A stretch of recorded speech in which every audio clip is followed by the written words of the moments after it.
The evening began with a quiet tension that Emma Carter could not name, the kind that slips into a house before anyone notices, settling into corners and waiting to be discovered. And as she stood in the narrow hallway of her suburban Washington home, the air felt heavier than usual, filled with low voices and restrained laughter drifting from the living room where her husband Daniel and his friends had gathered after work, men he had known since college, men who filled the space easily while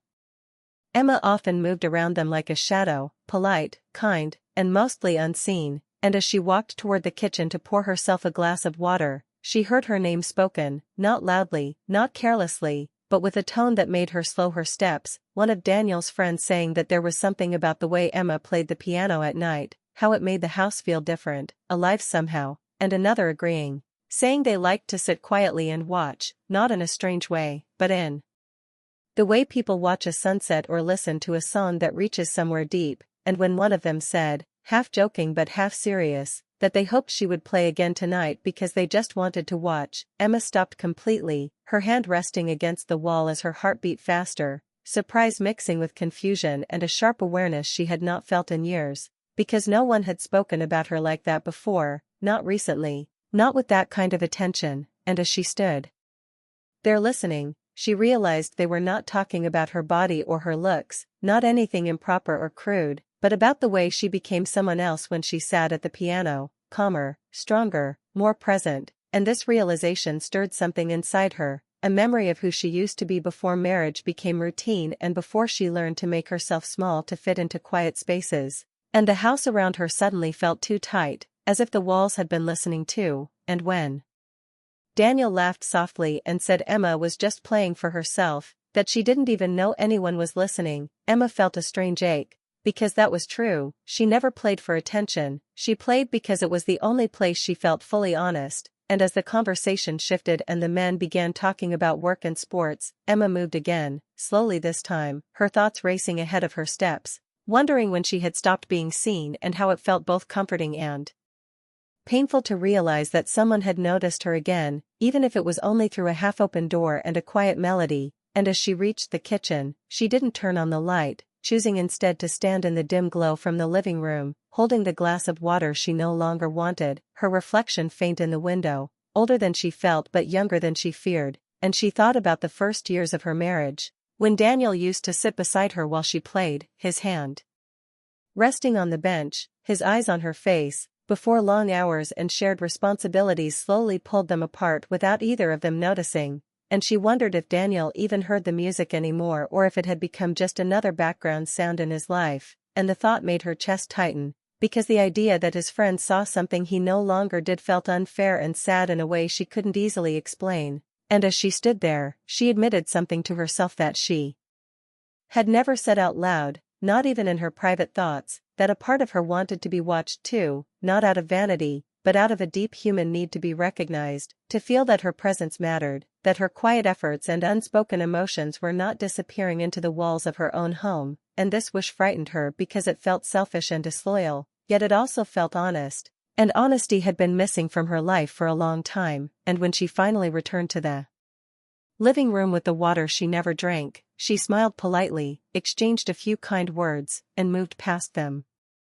as usual. But inside her something had already changed, a small crack opening in the shell she had built around herself, letting in light and uncertainty at the same time. And later that night, when the house grew quiet and Daniel went to bed early, tired from the day, Emma sat alone at the piano, her fingers hovering over the keys as she thought about the words she had overheard, about the idea of being watched not as an object but as a person with depth and feeling. And as she began to play,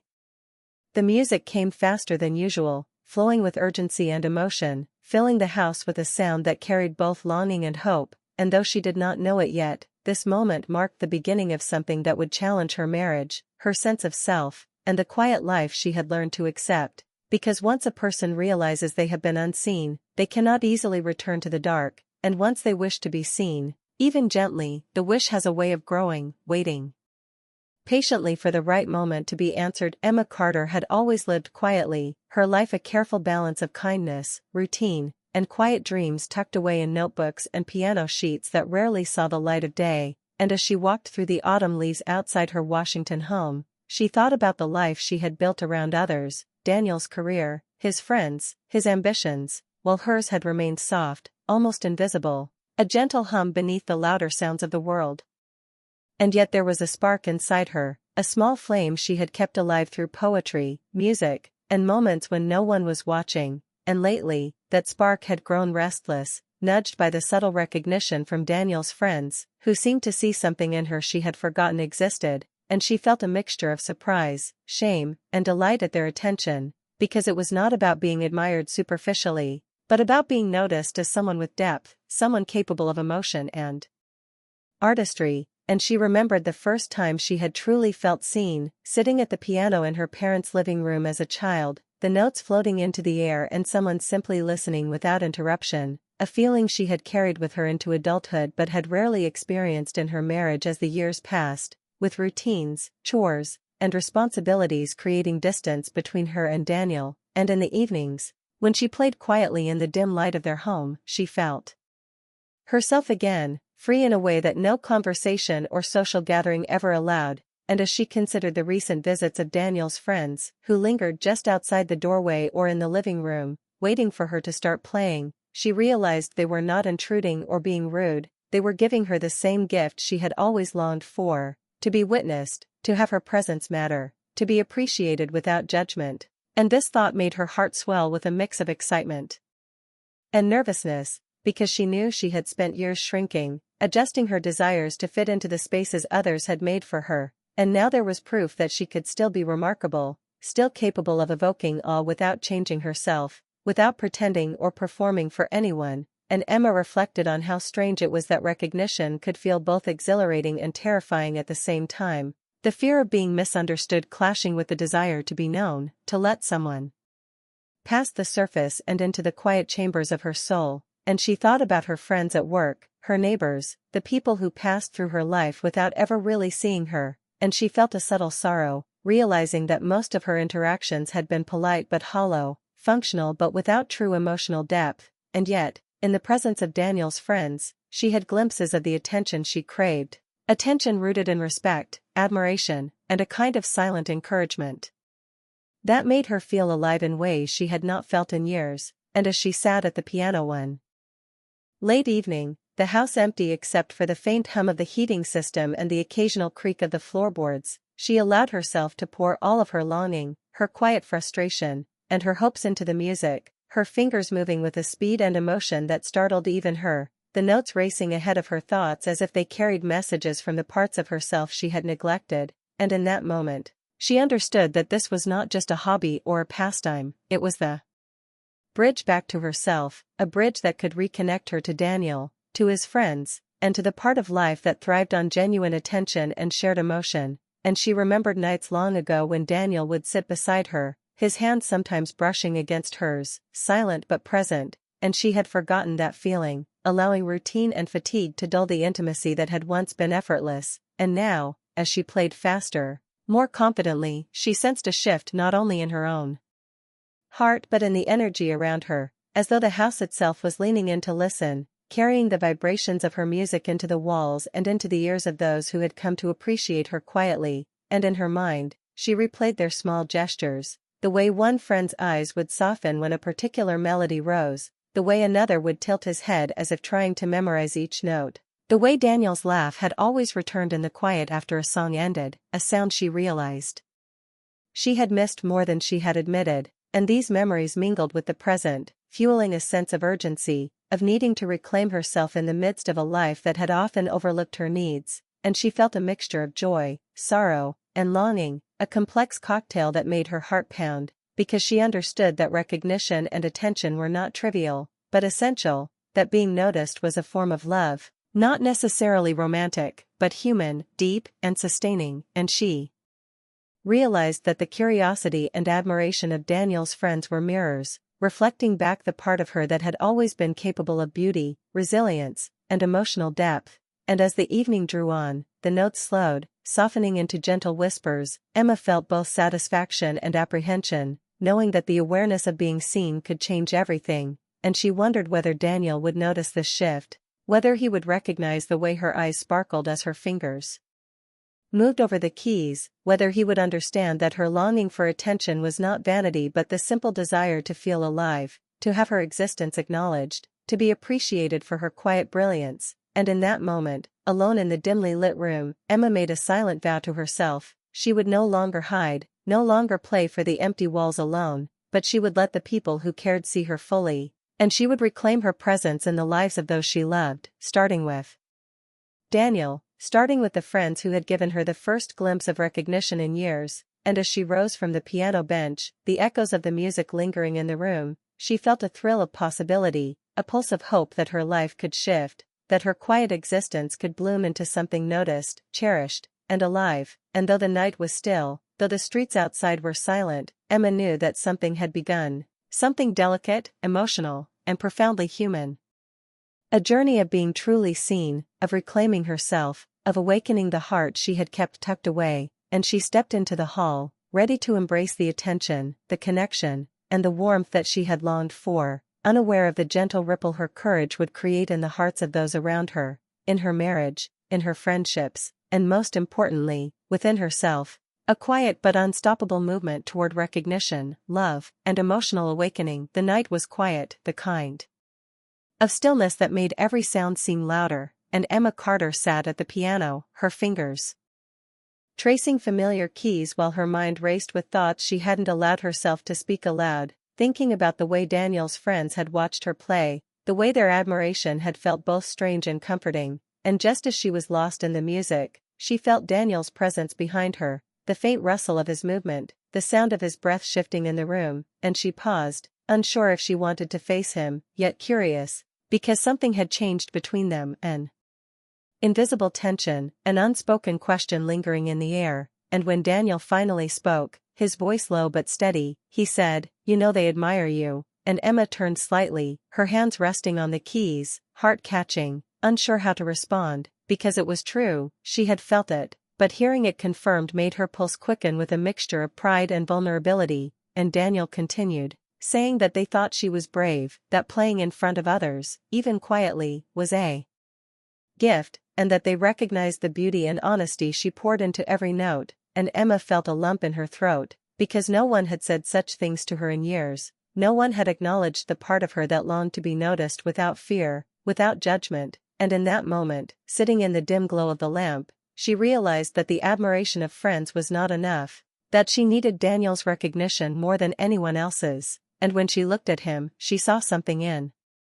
his eyes she hadn't noticed lately, a softness, a quiet regret, and a kind of longing that mirrored her own. And Daniel admitted, gently, almost hesitantly, that he had stopped noticing, that life had grown routine and that he had allowed himself to take her presence for granted. And Emma felt a wave of emotion, a mix of sadness and hope, because acknowledgement, even belated, could heal cracks that had formed over years. And as she listened to him speak, she realized how much they had both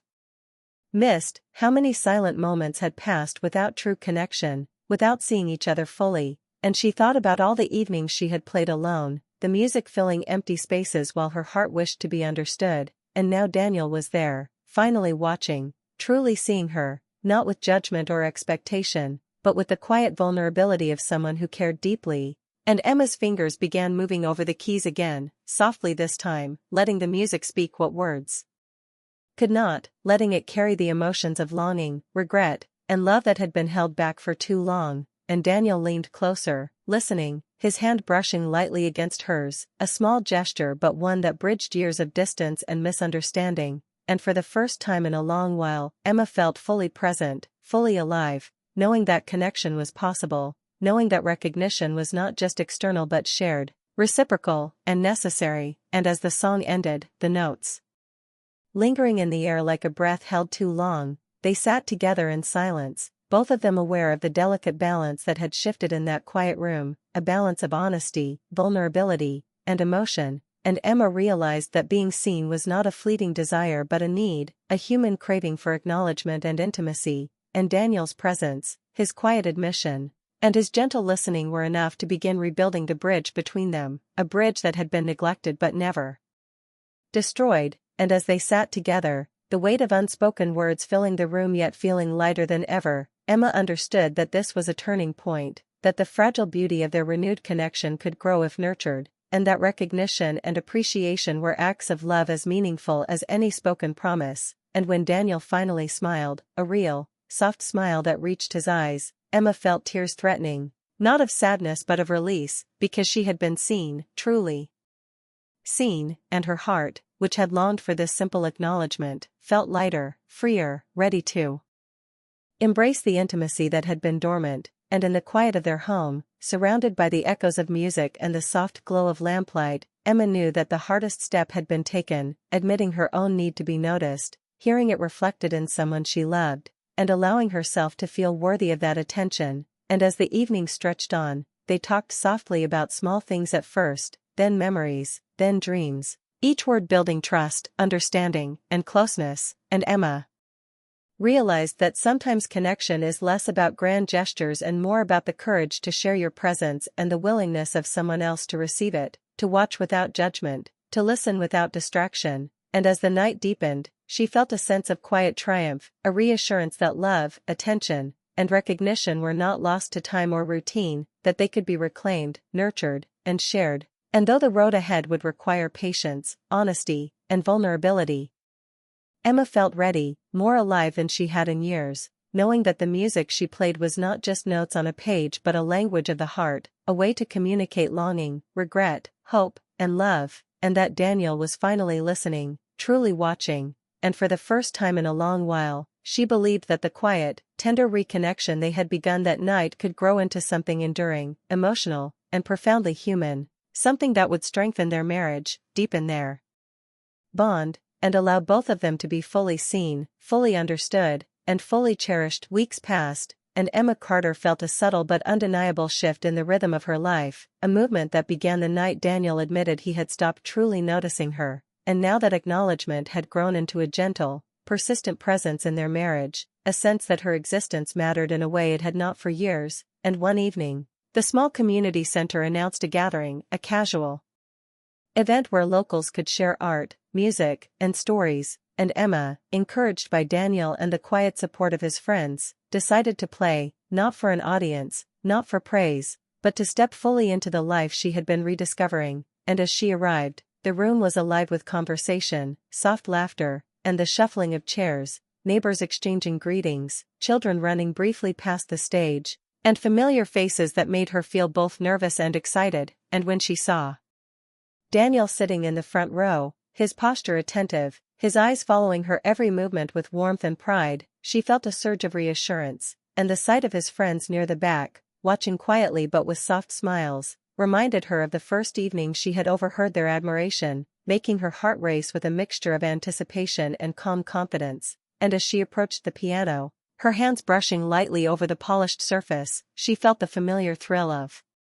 connection, the electricity of being truly seen. And as the first notes escaped under her fingers, the room seemed to hush, the chatter fading into a gentle silence, the music taking hold of every corner, weaving a delicate thread that drew everyone in. And she played faster at first, letting the emotion of longing, hope, and quiet excitement pour out of her, the melodies carrying fragments of her heart into the space, making each listener aware of the depth she had carried silently for so long.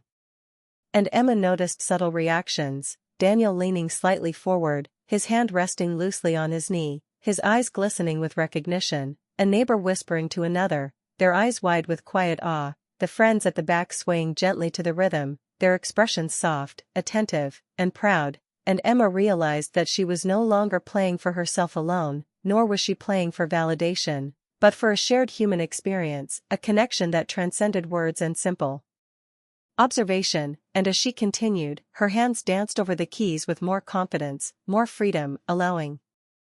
the music to carry her past nerves and self-consciousness into a space of pure expression, each chord resonating with the honesty she had longed to share. And as the final notes lingered, the room stayed still for a heartbeat, suspended between the echo of the last sound and the collective breath of those who had listened. And then applause came, gentle but heartfelt, spreading through the room like warmth, affirming not only her skill but the courage it had taken to step into the light, to let herself be seen without fear or hesitation. And Emma looked at Daniel, their eyes locking, and in that glance, she felt the years of distance, routine, and silence dissolve, replaced by a quiet, steady recognition that they were once again connected, not superficially, but deeply, in a way that could sustain them. And as she lowered her hands, a mix of relief, joy, and vulnerability washed over her, knowing that this small act of playing music in a room full of people had become a turning point.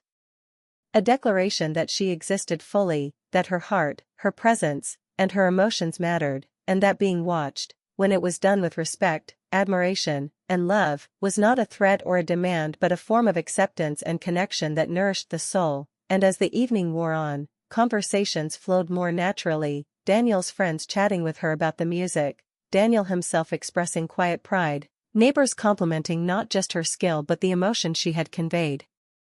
And Emma felt a sense of belonging she had not realized she craved, a warmth that was subtle but profoundly moving. And as they walked home together that night, the streets quiet under the glow of streetlights, she felt a new kind of closeness with Daniel, an understanding that had taken months of small moments, honesty, and courage to cultivate, and she reflected on the journey that had led her here, from overhearing admiration in a living room, to reclaiming her own presence at the piano, to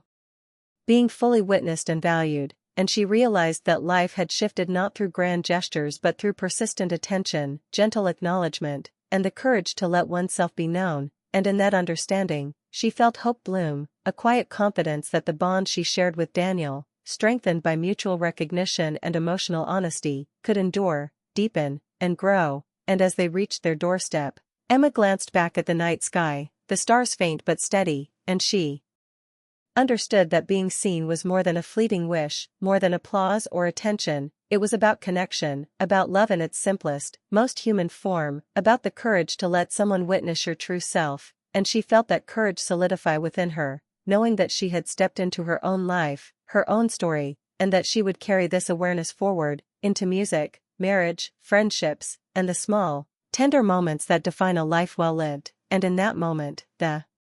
quiet triumph of being truly seen, recognized, and valued settled around her like a gentle embrace, a reassurance that the human heart, when allowed to shine, could touch others, transform relationships, and bring a depth of meaning that made every note, every glance, every shared silence profoundly beautiful. And as Daniel slipped his hand into hers, Emma knew that this was not just the end of an evening but the beginning of a deeper, more emotionally rich chapter of their lives, a chapter built on mutual attention, love, understanding, and the simple but powerful act of witnessing each other fully, tenderly, and with genuine care.